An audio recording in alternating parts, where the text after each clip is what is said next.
नमस्कार दोस्तों, स्वागत है आपका पिंकू ऑनलाइन टिप्स में। दोस्तों, आज हम जानेंगे झारखंड सरकार के झारखंड मुख्यमंत्री मैया सम्मान योजना के बारे में। हम जानेंगे कि यह योजना क्या है और इस योजना में जो आवेदन फॉर्म है उसको कैसे भरना है, इस पूरे किन लोगों के लिए है और इनका जो आवेदन फॉर्म है उसको कैसे कैसे भरेंगे। तो चलिए शुरू करते हैं। तो सबसे पहले झारखंड सरकार के द्वारा मुख्यमंत्री मैया सम्मान योजना को लागू किया गया है, जिसमें हर बहना को हर साल 12,000 रुपये मिलेंगे।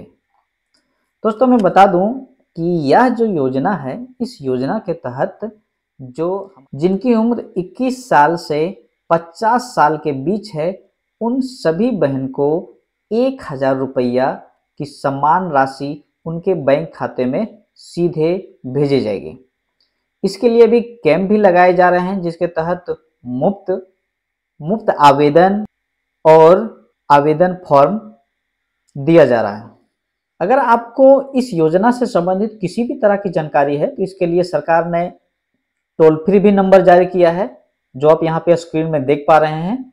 इस नंबर पे आप कॉल करके इस योजना के बारे में सारी जानकारी जान सकते हैं। बात आती है कि इस योजना का जो लाभ है वो किसे मिलेगा। इस योजना का लाभ लेने के लिए आवेदक को झारखंड की निवासी होना आवश्यक है। उसके बाद आवेदक का जो उम्र है वो 21 वर्ष से अधिक एवं 50 वर्ष से कम आयु का होना है। आवेदक को आधार से जुड़ा सिंगल खाता होना आवश्यक है।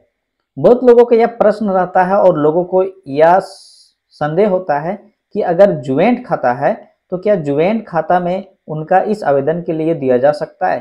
तो ऐसा नहीं है। अगर आपके पास सिंगल खाता नहीं है तो आप इस योजना का लाभ नहीं ले सकते हैं। अगर आपका बैंक खाता आधार से जुड़ा हुआ है तो ही आप इस योजना का लाभ ले सकते हैं। और दूसरी बात कि आपको इस योजना के लिए जो आप बैंक खाते दीजिएगा वो आपका सिंगल खाता यानी एकल खाता होना चाहिए, ज्वाइंट खाता नहीं होना चाहिए। बहुत लोगों को ऐसा लगता है कि अगर हम ज्वाइंट खाता देंगे तो इसमें कोई दिक्कत नहीं, लेकिन दिक्कत है। आपका जो बैंक खाता है आपका सिंगल खाता होना चाहिए। और दूसरी बात यह है कि अगर आपके बैंक खाते में आधार से लिंक नहीं है तो आप इस योजना का लाभ दिसंबर 2024 तक उठा सकती है। लेकिन दिसंबर 2024 के बाद अगर आप अपने बैंक खाते में आधार से लिंक नहीं करवाते हैं तो फिर आपका जो है यह लाभ मिलना रुक जाएगा। तो इस स्थिति में उससे पहले आपको क्या करना है, आधार से बैंक खाते को जोड़ लेना है। इस आवेदन को भरने के लिए आपको मतदाता पहचान पत्र और आधार कार्ड की आवश्यकता होगी। अगर राशन कार्ड की बात करें तो झारखंड राज्य के द्वारा जितने भी राशन कार्ड जारी किए गए हैं, 4 प्रकार के राशन कार्ड जारी किए गए हैं, उन सभी से आवेदन स्वीकार किए जाएंगे। चाहे आपका पीला राशन कार्ड हो या फिर आपका गुलाबी राशन कार्ड हो या फिर आपका सफेद राशन कार्ड हो या फिर आपका हरा राशन कार्ड हो, इन चारों में से कोई भी राशन कार्ड में आपका अगर नाम है तो आप इस आवेदन में अपना राशन कार्ड दे सकते हैं और इस आवेदन को भर सकते हैं। अब ये जान लेते हैं कि यह जो आवेदन है किन लोगों को नहीं भरना है। तो सबसे पहले जो आयकर देते हैं, जो टैक्स भरते हैं, वो इस आवेदन को नहीं कर सकते हैं। उसके बाद जो ईपीएफ धारी आवेदक महिला है वो फॉर्म को नहीं भर सकते हैं। उसके बाद आवेदिका स्वयं या फिर उनके पति केंद्र सरकार या राज्य सरकार अथवा केंद्रीय राज्य सार्वजनिक क्षेत्र के उपक्रमों, विविध निकाय और स्थानीय निकाय, शहरी निकाय तथा सरकार से सहायता प्राप्त शिक्षण संस्थान में अगर नियमित स्थायी कर्मी, संविदा कर्मी या मानदेय कर्मी के रूप में अगर नियोजित है तो वो आवेदन नहीं कर सकते हैं। उसके बाद है कि अगर वो सेवानिवृत्ति के उपरांत पेंशन, पारिवारिक पेंशन प्राप्त कर रहे हैं तो भी वो इस आवेदन को नहीं भर सकते हैं। इस योजना का जो फॉर्म है आंगनबाड़ी सेविका के द्वारा घर घर में जाकर के आवेदन फॉर्म निःशुल्क दिया जा रहा है। उसके बाद जो ग्रामीण क्षेत्र में जो पंचायत स्तरीय पर जो आयोजित इसके लिए विशेष विहित प्रमाण में आवेदन प्राप्त किए जा रहे हैं। उसके बाद आवेदिका को इसके लिए क्या करना है, जो भी कैंप लगाए गए हैं उसमें स्वयं आवेदकों को उपस्थित होकर वहां इस आवेदन के लिए जाना होगा। तो दोस्तों आप जानते हैं कि यह योजना का जो फॉर्म है, आवेदन है, इसको कैसे भरेंगे। एक एक स्टेप से आपको मैं बताऊंगा कि यह योजना का जो फॉर्म है आप कैसे इसे भर सकते हैं। तो चलिए शुरू करते हैं। सबसे पहले आपको करना क्या है कि आपका जो भी Aadhaar card, voter ID. Card, ration card और पैन कार्ड, जो भी आपका जो डॉक्यूमेंट है, आप उसको सामने रखने के बाद आप उसी डॉक्यूमेंट के आधार पे यहाँ पे भरेंगे। तो मैं आपको यहाँ बताना चाहूँगा कि आप यहाँ पे हिंदी में फॉर्म को भर सकते हैं। तो सबसे पहले यहाँ जो है आपको अपना जो आधार कार्ड में जो नाम है उसी नाम को यहाँ पे हूबहू भर देना है। उसके बाद दूसरा नंबर में यहाँ पे आपको अपना पिता या फिर पति, अगर जिनका विवाह नहीं हुआ है वो अपने पिता का नाम यहाँ पे लिखेंगे।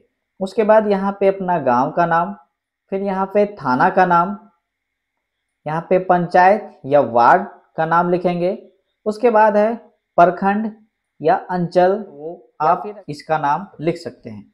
इसके बाद है यहाँ पे जिला का नाम लिखना है। उसके बाद यहाँ पे एक हमको कलर पासपोर्ट साइज का फोटो चिपकाना है। यहाँ पे जो हमारा वोटर आई.डी. कार्ड में जो नंबर होता है मतदाता पहचान पत्र का, वो यहाँ पे हम लोग भरेंगे।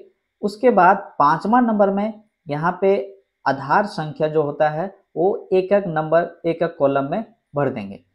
फिर क्या है, जो हमारा सिंगल अकाउंट का जो खाता होता है वो यहाँ पे हम लोग भरेंगे, खाता नंबर। ध्यान रहे कि यहाँ पे हम लोग को ज्वाइंट खाता का डिटेल नहीं देना है। सिंगल खाता अगर आपका नहीं है तो अपना पर्सनल एकल खाता खुला लेना है, उसके बाद ही आवेदन करना है और यहाँ पे आपको सिंगल खाता देने की आवश्यकता है। उसके बाद अगर आपका खाता आधार कार्ड से लिंक है तो आपको यहाँ पे टिक लगाना है। अगर आपका नहीं है तो आप नहीं में टिक लगा सकते हैं। लेकिन ध्यान रहे कि अगर आपका आधार कार्ड में बैंक खाते से लिंक नहीं है तो आपको दिसंबर से पहले करा लेना है, क्योंकि आपको दिसंबर के बाद जो है वो इसका लाभ मिलना रुक जाएगा। तो इसलिए अगर आपका आधार कार्ड में अभी लिंक नहीं है तो भी आप फॉर्म भर सकते हैं और आपका पैसा आना प्रारंभ रहेगा। 8वां नंबर में यहाँ पे देखिए हम लोग बैंक का नाम लिखेंगे और किस शाखा है वो शाखा सहित यहाँ पे हम लोग को भरना है। 9 नंबर में जो बैंक खाते जो हम लोग देने वाले हैं उसका IFSC कोड यहाँ पे लिखेंगे। फिर क्या है, राशन कार्ड का जो नंबर है वो यहाँ पे हम लोग को लिख देना है।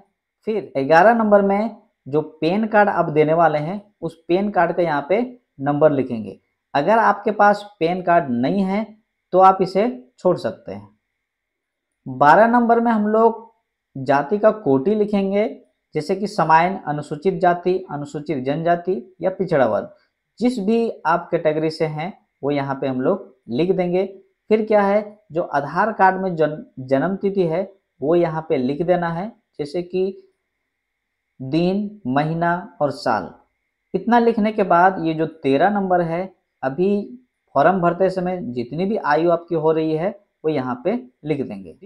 15 नंबर में करना क्या है कि जिस भी आवेदक है, जो भी आवेदक है, उस आवेदक का एक पहचान चिन्ह जैसे तिल या कट का यहाँ पे लिख देना है। उसके बाद 16 नंबर में एक हम लोग मोबाइल नंबर देंगे। मोबाइल नंबर वही देंगे जो आपके बैंक खाते से जुड़ा हुआ हो या फिर आप हमेशा के लिए उसी नंबर का यूज कर रहे हो। 17 नंबर में यहाँ पे हम लोग को बताना है कि आवेदिका विवाहित है या नहीं। अगर विवाहित है तो हाँ में, अगर नहीं है तो नहीं में क्लिक करेंगे। 18 नंबर में यहाँ पे लिखा हुआ है कि आवेदिका का स्थिति। अगर आवेदिका विधवा है तो इसमें क्लिक करेंगे, अगर तलाकशुदा है तो इसमें, अगर परित्यक्ता है तो इसमें। का मतलब यह होता है कि वैसी महिला जो पति के लापता होने अथवा पति द्वारा छोड़े जाने की स्थिति या मानसिक रूप से विकृत या विक्षिप्त पति अथवा पत्नी, ऐसे अवस्था पत्नी जो मानसिक रूप से विक्षिप्त होने के कारण काम काज करने में असमर्थ हो तथा अपने परिवार का भरण पोषण करने में असमर्थ हो, ये आप अगर इस तरह का कैटेगरी से आते हैं तो इसे टिक करेंगे। इसके बाद आप जो भी यहाँ पे फोटोकॉपी देने वाले हैं उसको हम लोग क्लिक करेंगे। जैसे कि अगर आधार कार्ड का दे रहे हैं तो इसमें टिक कर लेंगे, बैंक पासबुक का दे रहे हैं इसमें, राशन कार्ड का देंगे तो ये सभी जो है इसमें हम लोग क्या करेंगे, क्लिक कर लेंगे। फिर क्या है, यहाँ पे हम लोग आवेदिका का जो हस्ताक्षर होता है वो यहाँ पे करना है, और जब हम लोग फॉर्म को सबमिट जिस तारीख को करेंगे वो दिनांक यहाँ पे लिख देंगे। दूसरे पेज में अगर हम लोग आते हैं तो स्वघोषणा पत्र हमें प्राप्त होता है। इस स्वघोषणा पत्र में क्या करेंगे हम लोग, फिर वही चीज हम लोग को लिखना है, आवेदक का नाम, पिता या पति का नाम, उम्र लिख देंगे, पता में लिख देंगे, और फिर पंचायत, प्रखंड, जिला और मोबाइल नंबर, ये सब लिख देना है। अगले पेज में जो सत्यापन प्रतिवेदन है इसमें भी हमें फिर वही सारी डिटेल भर देना है जो पीछे हम लोगों ने भरे हैं। नाम, पिता पति का नाम, पता और मोबाइल नंबर, और उम्र कितनी हो रही है वो। जब फॉर्म को हम लोग पूरी तरीके से भर लेंगे तो उसके बाद क्या करना है कि अधिकृत पदाधिकारी से हस्ताक्षर करवा लेना है। उसके बाद यहाँ पे देखिए आपको पावती रसीद प्राप्त होगा। यहाँ पे जो आप कट का मार्क देख रहे हैं, ये कट के मार्क के बाद आप जब भी फॉर्म सबमिट करेंगे तो फॉर्म जो है ऑनलाइन सबमिट कर दिया जाएगा। उस समय उसके बाद आपका जो है ये पावती रसीद आपको प्राप्त किया जा सकता है, और फिर यह पावती रसीद आपको अपने पास सुरक्षित रखना है। तो इस तरीका से आप जो है यह योजना का जो फॉर्म है आप आसानी से भर सकते हैं।